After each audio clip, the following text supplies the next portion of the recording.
there is a date on the American calendar that is not simply a public holiday.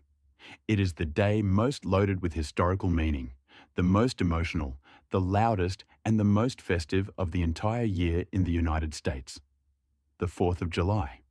The day on which in 1776, in a building in downtown Philadelphia, now called Independence Hall, a group of men who were changing the world signed a document that began with the most famous words in Western political history.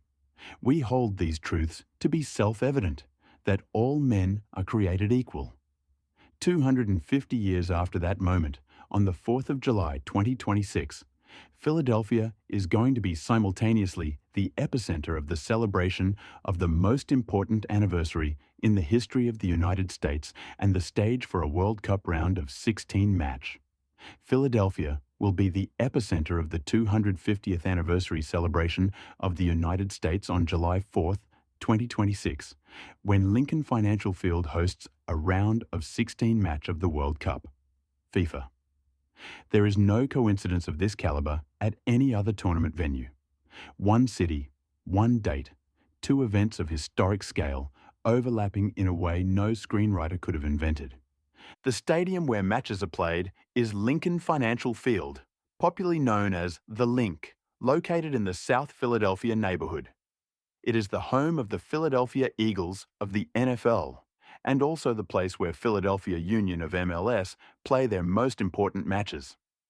Last summer, Lincoln Financial Field already hosted 8 matches of the FIFA Club World Cup, including a quarter-final between Palmeiras and eventual champion Chelsea, giving the stadium and the city a perfect dress rehearsal for what is coming. FIFA for the World Cup, it receives the official name Philadelphia Stadium and holds nearly 69,000 people. The 6 World Cup matches in Philadelphia are June 14th, Ivory Coast against Ecuador from Group E. June 19th, Brazil against Haiti from Group C. June 22nd, France against the winner of the Iraq, Bolivia, Suriname playoff from Group 1. June 25th, Curacao against Ivory Coast from Group E. June 27th, Croatia against Ghana from Group L. And July 4th, the round of 16 match. Road trips. That schedule deserves detailed analysis because it has layers of meaning that go far beyond sporting results. Brazil against Haiti on June 19th in Philadelphia is a match with a human and political dimension that few encounters in world football can match. Haiti, one of the poorest countries in the world, and one that in recent years has suffered tragedies of a scale difficult to understand from the outside, qualified for this World Cup after decades of failed attempts. Philadelphia Union midfielder Danley Jean-Jacques, who is Haitian, is going to play that match in the same stadium where he normally plays his MLS matches. FIFA. That detail, that player representing his home country, on the same pitch where he is the local hero, is exactly the kind of story football produces that no other sport in the world can generate in the same way. France against the Group 1 playoff winner on June 22nd is another match that is going to bring Philadelphia a particular energy. The Haitian community in Philadelphia, one of the largest in the United States, and the Francophone community of the East Coast are going to make that match have an atmosphere that combines two worlds in a completely unexpected way in a city that is already multicultural in a way that few American cities can match. Croatia against Ghana on June 27th closes the Group L group stage and is a match with direct World Cup memory. At the Qatar 2022 World Cup, Croatia eliminated Brazil in the quarterfinals in one of the most dramatic matches of the tournament. FIFA Croatia, the small country that produces elite footballers with a consistency that defies any demographic logic, against Ghana, the African team that in recent World Cups has shown an individual quality capable of surprising any opponent. And then there is July 4th, the round of 16 match that according to the calendar could pit two world champions against each other if the groups resolve in a certain way. Organisers have noted that the July 4th match could potentially feature Germany and France, who between them have won 6 World Cups. FIFA, imagining that match in that stadium on that day, with Philadelphia simultaneously celebrating the 250th anniversary of American independence with fireworks and parades, and the public reading of the Declaration of Independence steps from where the original document was signed, is one of those combinations that needs no further explanation to understand it is going to be unforgettable. For getting to Lincoln Financial Field, Philadelphia has a significant logistical advantage. The stadium is well connected to the city's public transport. SEPTA, Philadelphia's transport system, has a metro line, the Broad Street line, that reaches AT&T Station, steps from the stadium.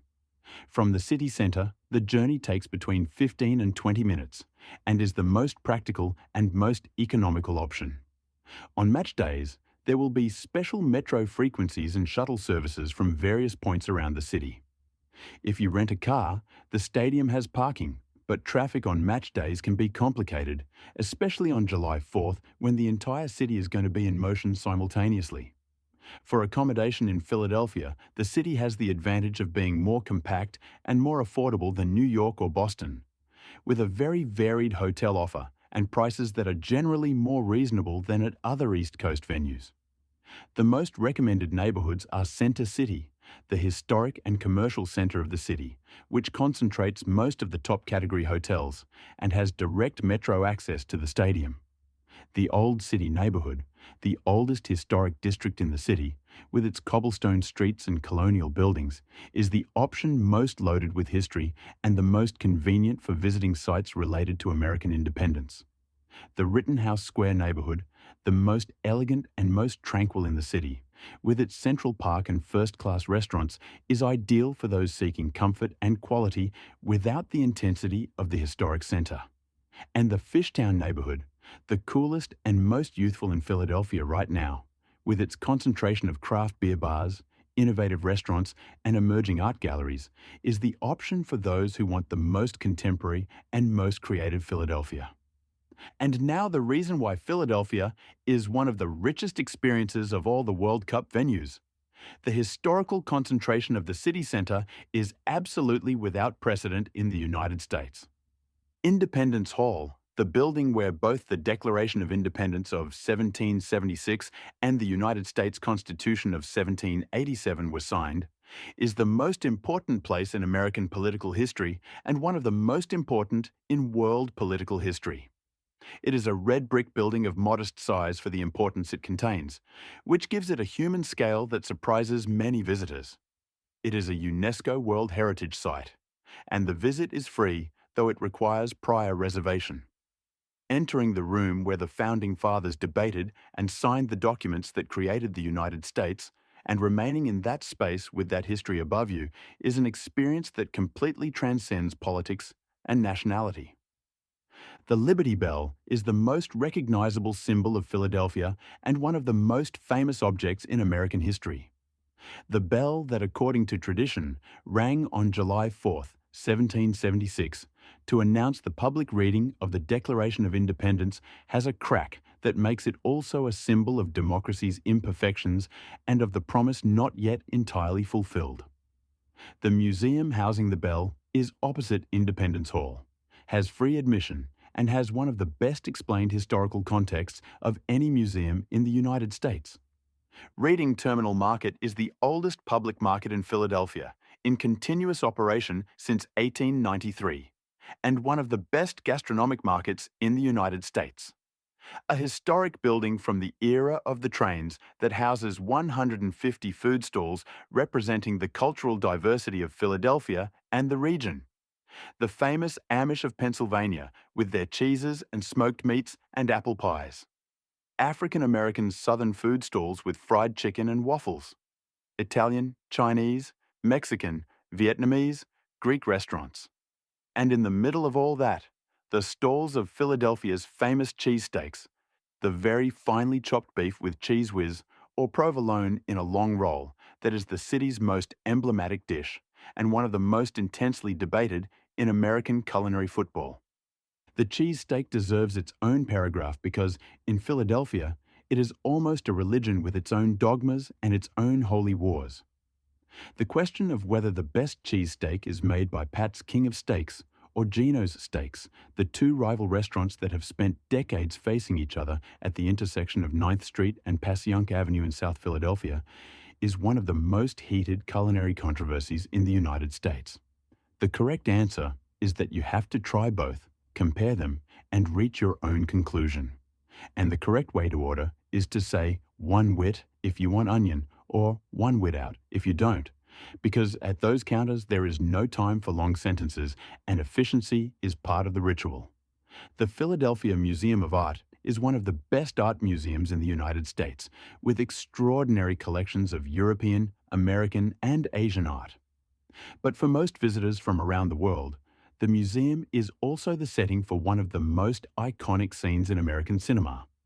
The museum steps are the ones Rocky Balboa runs up in the 1976 film, while the most emotionally stirring music in the history of sports cinema plays.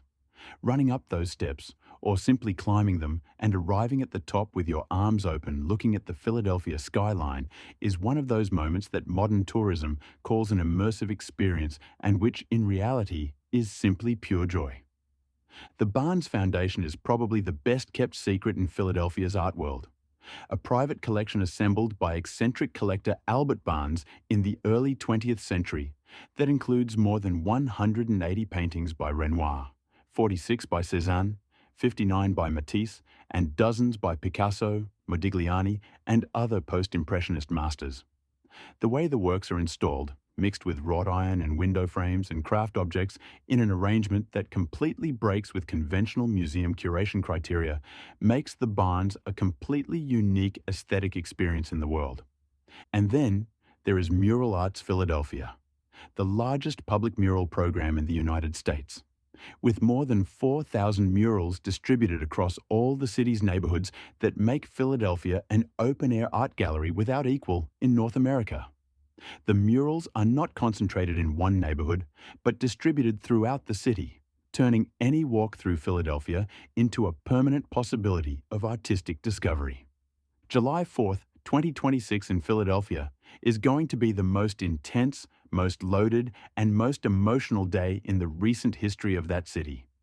250 years of American independence celebrated in the city where that independence was born, with a World Cup round of 16 match as the soundtrack and fireworks over the Delaware River as the backdrop. It is not an event. It is a historic moment. And being there, in that city, on that day, is going to be one of the greatest experiences that football and history can offer together. Welcome to Philadelphia, the city of liberty, of champions, and of the most debated cheesesteak in the world.